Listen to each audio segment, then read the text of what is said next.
Ой, ассалаумағалейкум достар. Бүгін сіздермен қарасу отқан асылхан. Достар, бүгін сіздермен мен сіздерге кішкене кім қазір мектепте оқып жүр, біздің каналымызды қарап, мен сіздерге 3 сыныптағы жаратылыстану пәніндегі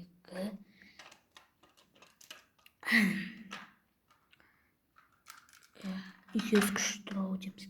Осы тақырыпты кім өтіп жүр? Әп-сәтте қараңыздар. Мен күшті білемін ол тақырыпты. Үйкез күштің пайдасы мен зияны дегенді.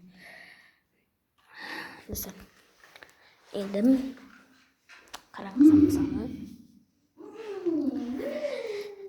Үйкез күш. Мысалы қараңыздар. Біз үйкез күшісіз. Біз қалай сеземіз. Мысалы қараңыз.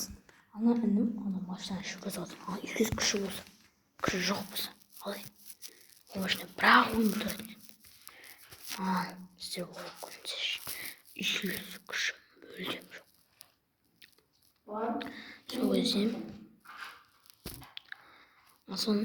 мен ондай кезде емес, мен басқа ойлаңдар деп айтамын. Үйкез күші мысалы болмаса, мысалы қараңыздар. Біз жүріп жатсақ, мысалы мына жүріп келе тұрамыз ғой, құлап қаламыз, қараңыздар. Мысалы кішкене сіздерге не еркіндік көрсетейін, қараңыздар. Мысалы мына жүріп келе жатырмын. Көрдіңіздер ме? Мысалы мына аяғым қараңыз. Тіреледі ғой мына жаққа. Міне қараңыздар. Осыға тіреледі да, бірақ үйкез күші жоқ болса, тірелмей құлап қаламын. Көрдіңіздер ме? Енді үйкез күшінің пайдасы мен зияны. Мысалы алайық. Бағана түсіндіріп кеткенде сол зиян үйкез күші жоғы.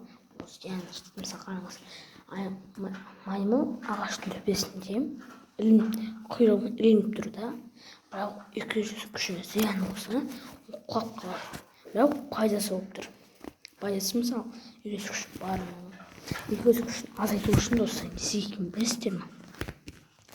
Сіздерге қазір 10 секунд беремін. Сол кезде не істегендеріңізді сол кітаптан тауып көріңіздер.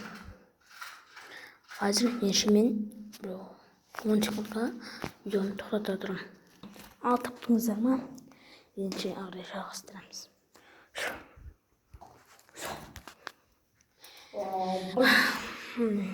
Енді қандай жауап болды сіздерде? Үйкез күшінің азайту үшін не істеу керек? Таптыңыздар ма? Енді ол май құю керек. Сол кезде үйкез күші кішкене азаяды. Ал тақырыпқа көшіп кетейік. Ауырлық күш туралы. Ауырлық күш. Мысалы достар, мысалы бір мынау ручкамен қараңыз. Тез ұғады, қараңыз. Мына кітап жерге тез ұғайым. Міне тез ұғады. Мынау ручка тез ұғады. Және осы әдемі экранға тиесін деп мына жақта аңғартқан жоқпын. Өйткені қазір көрмей қаласыздар. Көріңіз тез ұғады. Сіздер тез ұғады. Қымай тұрған жоқ. Ауызып тұрады. Міне сонымен бітір. Тез ұғады. Салмақтар бар. Мысалы мен сіздерге бүгінгі сұрақ қойып жүрейін.